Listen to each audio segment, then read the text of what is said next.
मनीष निजर जीवन धारण बहन करिया पई बा संसार रे बंचिबा पई से खाद्य संधान रे रही थाए और खाद्य संधान रही खाद्य कलेक्ट कला परे से ग्रहण करिथाए।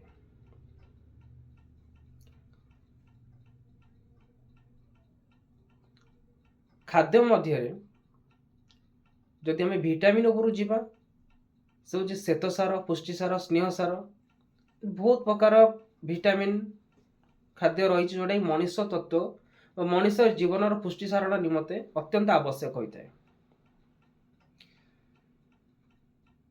तन्मध्यरु खाद्य को एमाने दी भाग रे विभक्त कर दी। गोटा हूँ भेज आ गोटा हूँ नॉन भेज। पंचभूतर तैयारी मनीष शरीर जीवजंतु ये समस्त उद्भिद भी पंचभूतर तैयारी फिर भी सेथि मध्य आम भेज और नॉन भेज को बारी था। शरीर को बल जगाउथिबा खाद्य ना भेज ना नॉन भेज एमाने किछि साधु संप्रदायर लोक अछंती ताकू दी भाग रे विभक्त करछंती। गछरे फळुथिबा खाद्य को ताकू उद्भिद जातीय खाद्य कहती किंतु एमाने ताकू भेज खाद्य रे और संप्रदाय ना देइछंती भेज ताकू मंदिर रे पूजा करा जाय थाए एटा भेज खाद्य। कि वास्तव में देखिया गले जो साधु सन्यासी जो ऋषि मुनिगण जो पंडित माने जो विद्वान ये खाद्य को दी भाग रे विभक्त करछंती बोधहुए से पाश्चात्य देशर पूर्व 10-15 हजार लक्ष वर्ष पूर्व जेतले से अतिक्रांत करिवे से समय रे आमर पूर्वज मुनि ऋषिगण जितले गृह त्याग करी ध्यान तपस्या अवस्था समय रे से माने नदी कूल बा नदी तटरे बसवास करुथिले सेतले से कौन खाउथिले कौन खाया पाउथिले ना भेज खाया पाउथिले ना नॉन भेज खाया पाउथिले से माने नदी कूल रे बही जाउथिबा किछि लोकंकर प्रसाद जो माने नदी अभायक रे विसर्जन करिथांती भगवान का प्रसाद सेव कदली बहुत क्वचित रेयर मिले किंतु नदी तटरे ए सबु वस्तु अपेक्षा गोटे जिनस वर्ष सारा दिन तमाम मिलता से होची माछ। पूर्वज मुनि ऋषिगण से माने माछ को कलेक्ट करी काठ संग्रह करी जालिनी माध्यम रे माछ को ही खाउथिले। नदी तटरे जो जंगल अभिभाग थिला जंगल रे बसवास करथिबा हरिण मृग को भी मारी खाउथिले। तो एटा तो भेज रे गला एटा नॉन भेज रे गला। पुणी से माने भगवान को पाइबा पाई तपस्या रे जो माने रत थिले निज शरीर को बंचिया पाई ए खाद्य ग्रहण करथिले। तो सेमान को 1% पाप भी लागु नथिला सेमाने पुण्य भी अर्जन करथिले एवं समाधि रे दीर्घ वर्ष समाधि अवस्था रही सिद्धि लाभ करथिले। किंतु भोजन रूपे एमाने माछ आउ किछि हरिण को मारी निज जीविका जीवन अतिबाहित करथिले।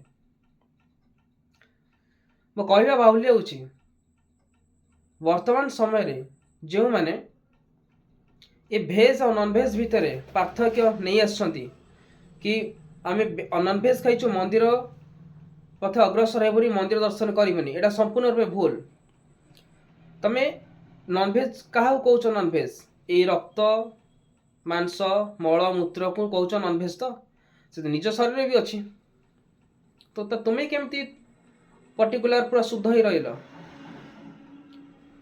ଯେଉଁମାନେ ଏ ଖାଦ୍ୟ ତ୍ୟାଗ କରିଛନ୍ତି,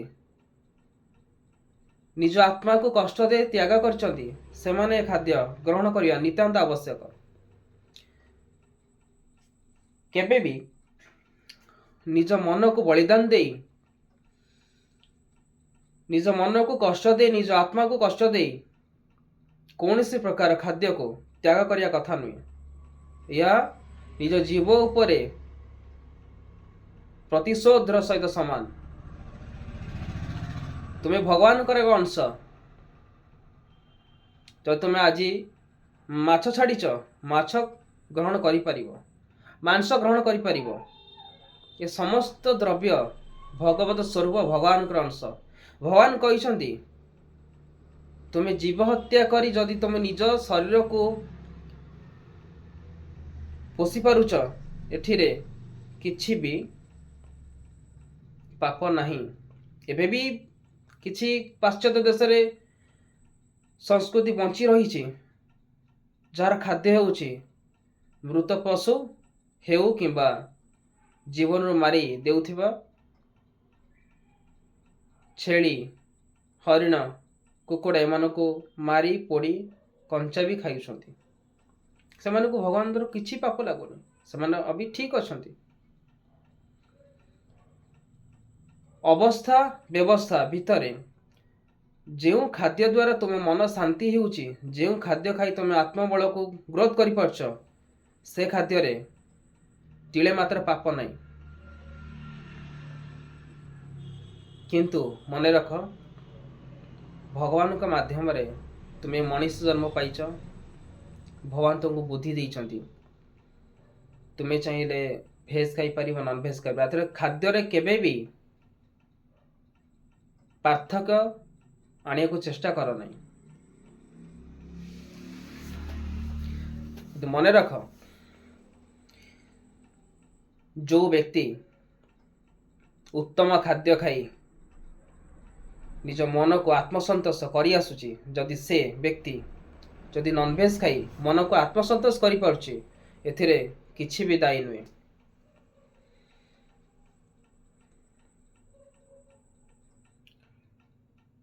ଯେଉଁ ବ୍ୟକ୍ତି ନନଭେଜକୁ ଛାଡ଼ିଛନ୍ତି, ସେଇ ବ୍ୟକ୍ତି ନନଭେଜ କଣ୍ଟିନ୍ୟୁ କରିପାରିବେ।